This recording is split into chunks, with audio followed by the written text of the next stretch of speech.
Le TripAdvisor de l'artisanat, alors oui, mais pas de la même façon. L'idée, bien sûr, c'est de retrouver des bonnes adresses, mais faut-il qu'elles soient toutes qualifiées? Faut-il encore qu'elles soient toutes qualifiées? Donc, on a un processus assez long, c'est-à-dire qu'on va rencontrer chaque adhérent du réseau Artivisor afin de le qualifier.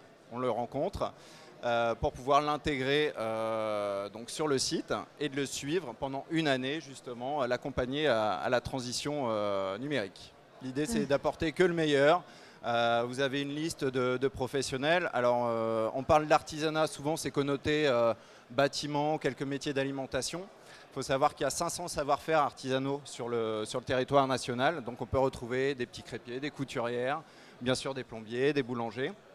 Et donc on va vous proposer une liste de professionnels que vous allez pouvoir trier par nombre de recommandations. Parce que par rapport à TripAdvisor, justement, nous on ne parle pas d'avis client mais que de recommandations.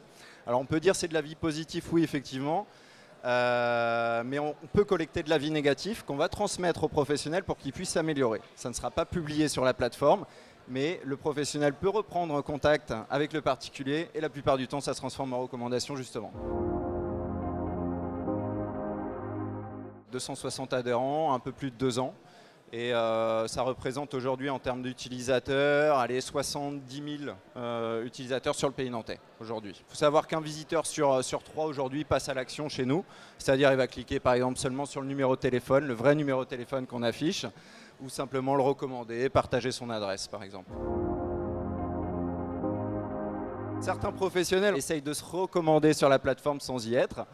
Bien sûr, tout est vérifié chez nous, les adresses email, les numéros de téléphone, etc. Donc on s'aperçoit vite que c'est lui-même qui a essayé de se recommander. De toute façon, on rencontre chaque professionnel, donc on le voit. Les particuliers peuvent s'inscrire sur la plateforme. Ce n'est pas une obligation, mais c'est pour commencer à collecter des points, pour collectionner des badges et ensuite débloquer des récompenses. Et c'est par là que justement les professionnels accèdent à un tableau de bord, justement. Parce qu'avant d'être professionnels, ils sont particuliers. Un peu le même système que Facebook aujourd'hui, un compte utilisateur et une page professionnelle. Le choix qu'on a voulu faire dès le départ, c'est d'être très transparent avec les visiteurs. C'est-à-dire qu'on ne se rémunère pas sur la mise en relation. Donc c'est 100% transparent pour l'utilisateur au final. Si je cherche un coiffeur et que j'en trouve un sur la plateforme, pour moi c'est gratuit. 100% gratuit. Et vous allez même pouvoir y trouver des bons plans. C'est-à-dire si vous faites appel à un coiffeur, même un petit restaurateur qui fait du fait maison, eh ben, vous pourriez être surprise de vous voir offrir le café ou ce genre de choses à la première visite. En me recommandant d'Artivisor. Ah ben voilà, tout à fait.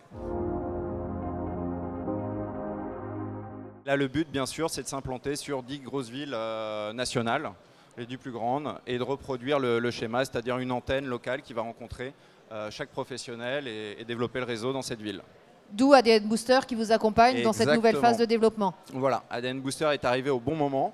C'est un accompagnateur, incubateur, on peut dire aussi à start-up.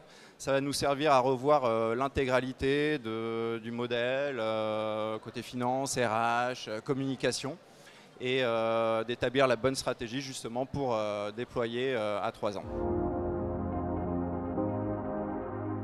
On n'est pas forcément obligé de passer par la levée de fonds. Voilà. Parce qu'aujourd'hui, il existe des leviers bancaires qui peuvent nous permettre d'aller le plus loin possible.